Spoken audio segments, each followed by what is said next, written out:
All right, guys, it's time to get down to the truth of the coin shops versus the banks situation. I mean, all over the silver stacking community on YouTube over the last couple of weeks, this topic has been covered. By the way, myself included, I am certainly not innocent of it. That being said, I have been talking to a coin dealer who I've known for a long time and who has been in this industry, in silver bullion, gold bullion, coins, numismatics. He's been in this industry for over 30 years and says he has never once had a problem with any of his banks, and that's because he does things, as he says, the right way. And he says these shops may be doing a few things wrong. So we're going to find out from Keith at the Coin Crew as to what he does and why these coin shops might be having issues with the bank. And we're going to get to the truth of coin shops versus banks today. So make sure you stick with us. Let's get Keith in here and welcome him to the channel. But before we do, don't forget to subscribe and help us continue to grow. Make sure you don't miss out on your chance to win a full monster box of Silver Eagles by going to our sponsor, sdbullion.com/silverseeker, and get your entry today. All right, guys, so as I said, we are here with Keith from the Coin Crew, who I've been talking about this banking situation. And Keith has been in this industry for decades. How long has it been, Keith? Well, about over 40 years, yeah. Over 40 years. And you've never once had a problem with your bank? Never had a problem with my bank. So tell me this, what are these coin shops doing that's causing them to have problems with your bank? Because someone that's been in this industry for 40 years or more, whatever it's been, I mean, you had to have been, if coin shops really are being discriminated against or targeted, as some people have said, what is it that you're doing that they're not? I mean, why would they be having issues and not you? Well, the truth is, I'm following the rules. I'm following the letters of the law. In some cases, they could be having problems because they're depositing more than $10,000 in cash. Well, guess what? IRS wants to know about that. That gives them problems. Or they may want more than $10,000 in cash. Even though your bank has approved you to do that, it still throws up flags to the IRS. It still makes the banks have trouble loaning out the money that you have sitting in their bank. Well, let me ask you this. We had one dealer on here, Minot Coin and Bullion. He had issues with his bank because he was intentionally depositing less than $10,000 at a time, which is, by the way, called structuring, which is illegal, from what I understand. But I don't think, by the way, I don't think Minot was intentionally structuring. I'm just saying the government looks at it as structuring. Like if you have $18,000 to deposit and you deposit $9,000 today and then $9,000 tomorrow intentionally to avoid that report, that's called structuring. I'm not saying Josh was doing that, but his bank flagged his account because all of his deposits were less than $10,000. So you're saying not to do over $10,000. Actually, that is structured. The way you explained it just now, he deposited $9,000, and in less than 72 hours, he deposited another $9,000. No, he did not. I'm saying that what I'm saying is that because his deposits, like whenever he has cash, extra cash in his shop, he will take, $8,000 or $9,000 out and he'll go deposit it. He's intentionally staying below $10,000, but he's not intentionally taking what would be a $20,000 deposit and just, splitting it up. So it's, structuring. He's just, when it gets to a point where he has $8,000 or $9,000 more in the shop than he likes, that's when he decides to go deposit it. And that's exactly what I'm trying to point. What he's doing is if he's got $8,000 or $9,000, he wants to put it in the bank. That's fine. But if he has another $8,000 or $9,000, if he goes and puts it in the bank in less than 72 hours, that is structuring. But for him, it hadn't been 72 hours. Like he would deposit $9,000 here. And that's my point. And then maybe a week or two later, when he gets up to that money again, he would deposit that again. So he's going past the 72 hours. Right, exactly. And yet they still flagged his account.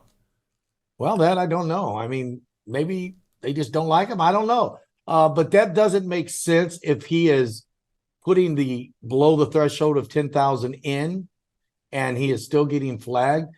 It just makes me wonder if that's the only thing that he may have done. Did he put money in and then write out too much? And, it's really, each situation is really different. But I've never had a problem. I've went and put 5,000, 10,000 in the bank or just under 10,000. But I keep most of my money on hand until, like in his case, I get too much. Then I have to get rid of it. I don't take money out of the bank. I do not remove cash. Right. Maybe that could be the difference. Removing cash, but he's depositing cash. So the other shop that had the situation, he would get all of his money deposited into his account, mostly through like the smelters, because he would send off his gold and silver scrap to get melted. It would go into the account, and then he would withdraw it, so we'd have cash to buy more of it in his shop. And his entire account got shut down. It wasn't just his, but it was his entire family, his wife, his kids, their accounts got closed, his credit cards got closed, all of it. And he wasn't doing anywhere that would ever be considered structuring. In fact, every dollar that went into that bank account was traceable back to these big smelters, these big bullion companies. So what the heck would he have been doing wrong? He's taking out too much cash. They can't loan his cash out. They probably have different parameters on why they're giving these guys hassle. When I operate, basically the way I do it is I very rarely take out cash. I always make my deposits with a check or less than 10,000 in cash, and I never use the bank a whole lot except to pay bills. I mean, if I need to buy something, I try to write a check to the customers coming up. However, some customers do want cash, but if they'll take a check, I can guarantee you I'm writing that check, because that is probably part of the reason why I haven't had problems, because some of my purchases have been with checks. So do you think, like, wouldn't it be more beneficial to occasionally deposit over 10,000 so that it doesn't look like you're trying to, structure your deposits? Yeah, I think that could be beneficial for you to do that occasionally, as long as you have something worked out with your bank and they understand your type of business. Like my bank is right over here across this parking lot, and they know there are times where I need to deposit more than 10,000, and I have done it occasionally, but I don't make it a habit of depositing large amounts. And as I said, I don't make it a habit of drawing out cash, because I don't want the hassle that everybody else has had. Is my bank account going to get closed down? No, I don't think it will. But obviously, other people are having that very issue. So let me ask you this. You said that you don't withdraw a lot of cash, and that may be part of it, but you also said that you write a lot of checks. To the bank, it's still removing money from the bank, is it not? Like if you write a check to somebody and then they cash it, is there any difference? that is removing money from the bank. But again, like I said, I don't know all of the parameters in which they set to give them the, I guess you could say, rights to close an account. Is it because you're taking out and putting in too much cash? Are you trying to structure? Are you trying to avoid taxes? Well, most of my stuff is done above board. We keep track of all of our records. I'm sure these other guys keep track of all their records, but they're doing a lot of it with cash. I would imagine if they're taking cash out and putting cash in, whereas if we're going to spend cash, it's cash we got handed to us across the counter. We will not go take cash out to make a buy. Gotcha. So that could be the difference. So you'll just leave it in a bank and write a check instead. Yes. Gotcha. I do not take cash out to make a purchase. I mean, to me, that seems silly because, again, I already said the money's still coming out of the account. And if the bank just doesn't like money going in and out of the account all the time, I guess it really doesn't make a difference. But I do like what you said. You only spend the cash that you get in the shop and you don't withdraw it from the bank. I don't know. To me, it just seems silly. And you had said what gives the bank the right to close an account. I just want to be clear. I'm well aware that banks can close an account because you looked at them funny. It's a private business, at least the majority of them. So that being said, I don't think it should be something that they can just do on a whim, because it puts it puts you in such a funny financial situation. Like if you have a bank account for a long time, it gets attached to credit cards, it gets attached to all your payments that you have set up with different companies, and it really throws you for a big loop. I know the one guy I was talking to had so many issues moving everything over to other accounts, and it just cost him so much of his time, and it just doesn't seem fair to me to close it without a reason. I'm not saying that banks shouldn't be like prevented from closing accounts if they feel the need to, but I do feel that they should be required by law to tell exactly why to the client that they're closing the account, because all these ones that have had their accounts closed still don't know why to this day. I believe that they should be required by law to explain why their account was closed. I also believe that by law they should give some type of grace. Hey, we're going to close your account due to this problem on this day, whether it be 7 days or 10 days or 30 days. They need to give you a chance to get your finances in order, because you could have your electric bill, your gas bill, your kids' tuition automatically coming out of that bank. And without any notice, you're screwed. You know, the account that I talked about a couple of weeks ago with the coin dealer that, you know, made big waves over YouTube, he actually did get 30 days from his bank to like settle it all. But Coin Huskers, which is one I covered back in March, did not. His account literally was closed the same day they sent the letter. Like, Well, yeah. I gotta say that guy that had noticed, that to me sounded like a fair closing because he got notice. So he got Whether a he got notice, but he didn't get it. They didn't tell him why. That's what I was Yeah. thinking to say. Sorry. Whether he got a reason or not, I don't know, but at least he got half of what should be happening. So It's better than nothing. I agree. I agree. Do you think, though, that coin shops should even have to worry about this? Like, if you're following the law, if you're doing all of your bookkeeping properly, if you keep your AML on file, this guy, for example, the one I was talking about a couple of weeks ago, he had even been audited. His state does audits on bullion shops.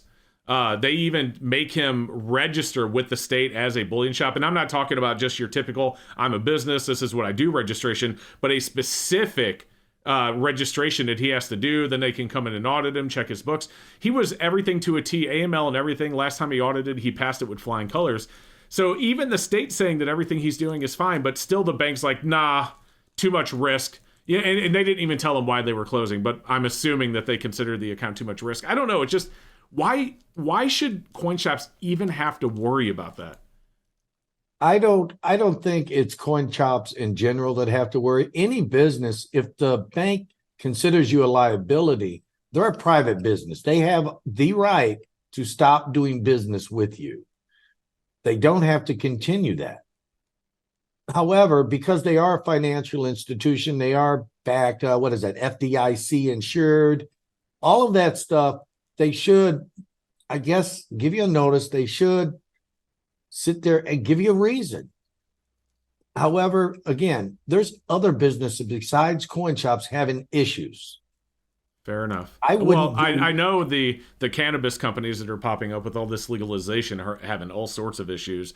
I know gun shops also have a lot of issues. So I guess it makes sense. It just seems like anything that they don't look at as, I guess, in their wheel. I don't know. I'm trying to put it into a non-political term because we're not a political channel, but I think everyone already knows what I'm saying at this point.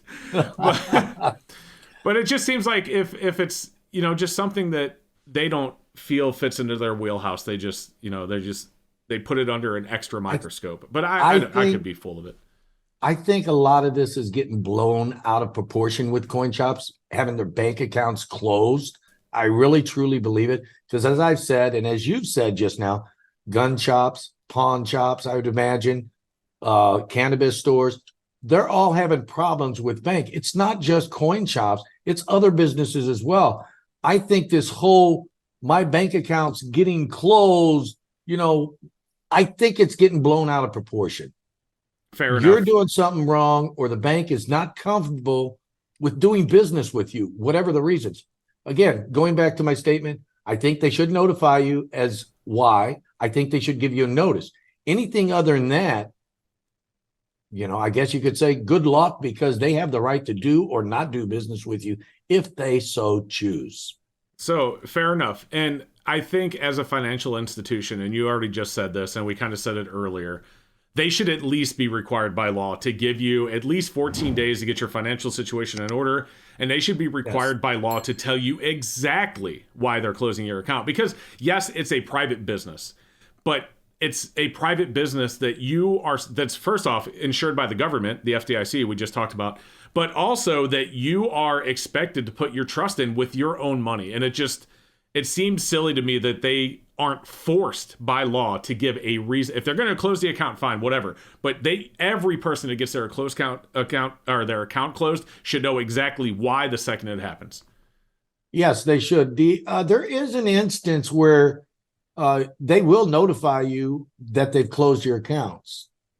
That's if you bounce checks. Like, nope, you're bouncing checks. We'll tell you why. Well, I think in that situation, people already know, though. Yeah, they already know. Yeah. But no, it is wrong. It's definitely wrong. They are, as you said, financial institution. in a sense, a coin shop is also a financial institution. Although the difference is we're dealing with a physical material, silver, gold, collectible coins, whereas they're just dealing with electronic loans and I guess you could say checking or whatever. The other difference is you're not being put in charge of their money. You're not responsible for their money. No, because they come and they buy something from you or they sell something to you. But when they leave, you have your money, they have theirs. That's not like a bank. That is the exact difference between a bank and a coin shop is we're providing money just like a bank does, except we are only responsible for the monies that we have and you're responsible for yours. Whereas a bank is responsible for maintaining a correct deposit on my checking, on my savings. If they mess that up, it's FDIC insured.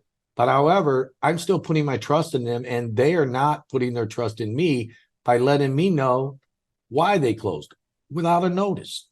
So let me ask you this. I want to sum this up and then we'll get off of here. What would you recommend to newer coin shops that they do, given that you've been in this business for over 40 years? Let's say a person starting a new coin shop. What would you recommend that they do to make sure this doesn't happen to them? Well, first thing is, obviously, you got to open up a bank account because you got to pay your taxes. However, having said that, I do think that you should keep ample amount of cash on hand. If you cannot buy the coins with the cash you have on hand, do not go withdrawing it from a bank. Even though it's in the bank, you should write a check because that is putting too much, I guess you could say, transactions cash-wise on your bank account, which could possibly draw some type of red flag. You want to keep everything as transparent as you possibly can. And paper trails, believe it or not, they're transparent. So having said that, the bank may not think that you're trying to structure or launder money. Coin shops are very, I guess you could say, susceptible to being accused of laundering money. And I think that may be the big problem is the banks are worried. If he's laundering money, what's that going to do to our institution? All right, fair enough. Well, Keith, I'm still not a big fan of banks, even after this conversation, but at least I appreciate you clearing that up. And I hope that it helps people out there, especially ones just now getting into this industry, as to what they should do. And I really do appreciate you joining me. Guys, as always, do me a favor, go over and subscribe to Keith over at the Coin Crew. Great channel, great guy. And if you want to learn a lot about numismatics, silver stacking, and more, that's a good channel to subscribe to. Keith, thanks for joining us. Thanks for having me, Silver Seeker. I appreciate it. So there you have it, guys. That is what Keith had to say, and I would love to know what you think. So do me a favor and leave a comment down below and let me know. I want to know what you guys have to think about this topic, and are these banks doing something wrong, or what's going on? I just want to know, so let me know. Leave that comment. Do me a favor, like I said earlier, don't forget to subscribe. And if you want to find out the video that started this whole thing, I'm going to put a link to my video about it up here. Go check that out right now if you haven't watched it yet, and we will see you next time.